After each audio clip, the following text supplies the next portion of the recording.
Sebastian Arroyo. I was born on July 11th, 2000 in Sioux City, Iowa. Me llamo Diego Ahumada, 5 de agosto de 1994, en Chile. I was enrolled at Western Iowa Tech Community College, and I was working on my associate's degree to then transfer onto Morningside College here in Sioux City, Iowa. Yo estaba, bueno, en el 2019, yo estaba en Chile, antes de agosto del 2019, y estaba postulando para un programa para poder estudiar artes culinarias en el WIT, en el college de aquí de Sioux City. We met at Western Iowa Tech at the coffee shop there at the time. I think it was the coffee spot. Yeah.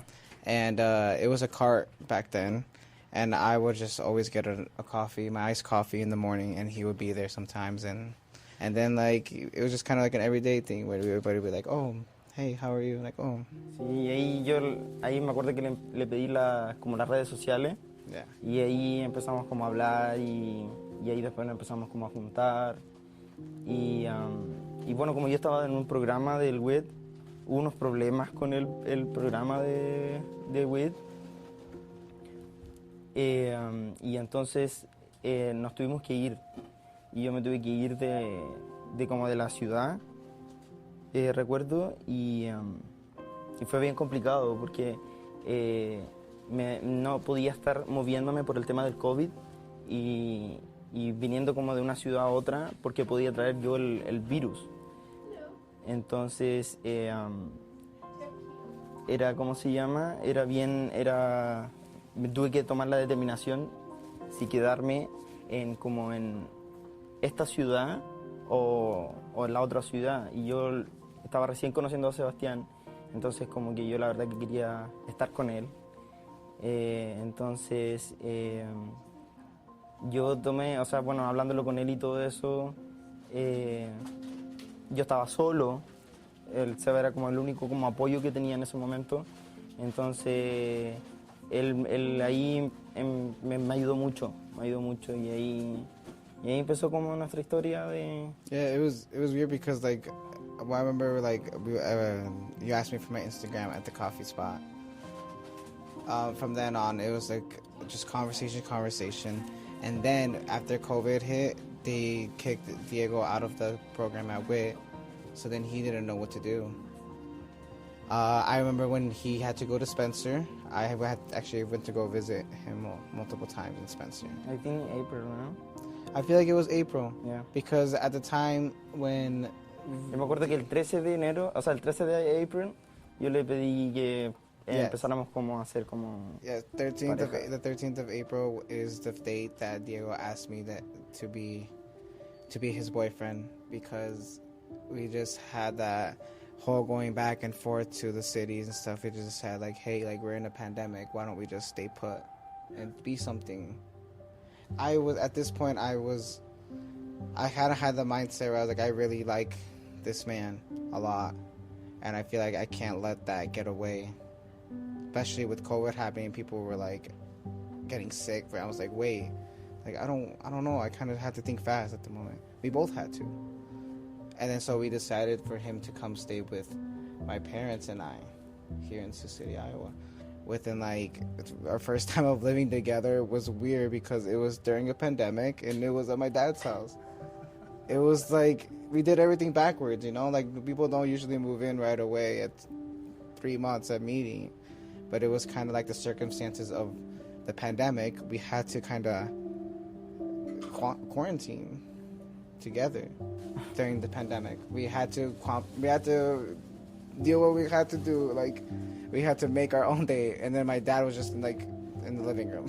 Like that's not ideally romantic, but like we made it work, you know. Like, y bueno, como dice el Sebastián, el papá de él es un papá soltero y es un papá como clásico, y entonces yo sentía como la obligación obviamente de ser respetuoso con todo eso, y si yo sabiendo que me tenía que quedar como que me iba a quedar en su casa porque era su casa, tenía que hablar con él. Entonces como que yo dije, ya tengo que hablar con él y decirle todo lo que siento por su hijo. Y fue como cuando le pedí la mano al papá del Seba para poder para poder estar ahí y para que él también me entendiera toda la situación y tenerlo al tanto de todo, la verdad. I feel like my dad was like a big part of like letting it all happen when it came to COVID.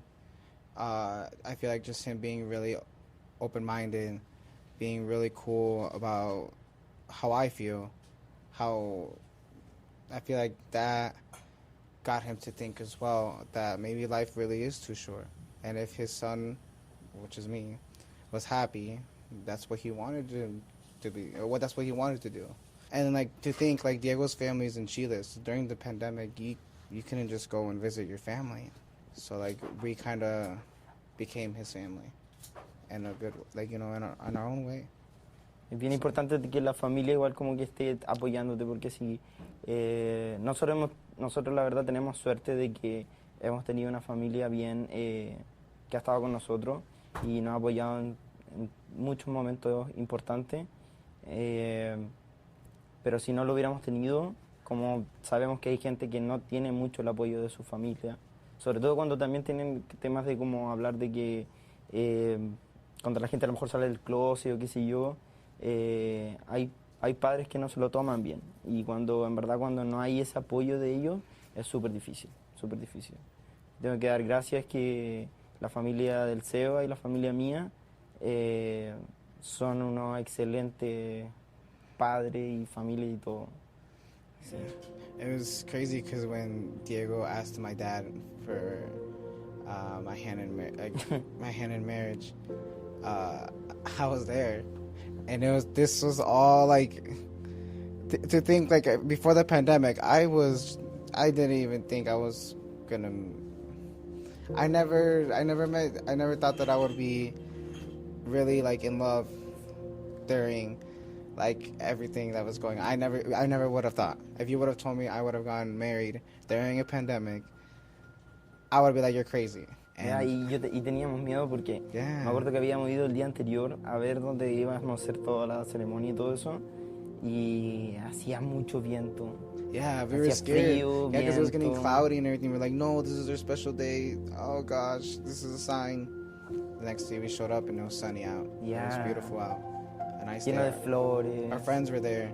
We did have 10 people, and it was really sweet. It was really nice. Support for Facing a Changed World, an oral history of the COVID-19 pandemic, comes from the Margaret Ann Martin Everest Foundation, the Kind World Foundation, Humanities Iowa, the Friends of Siouxland Public Media, and listeners like you.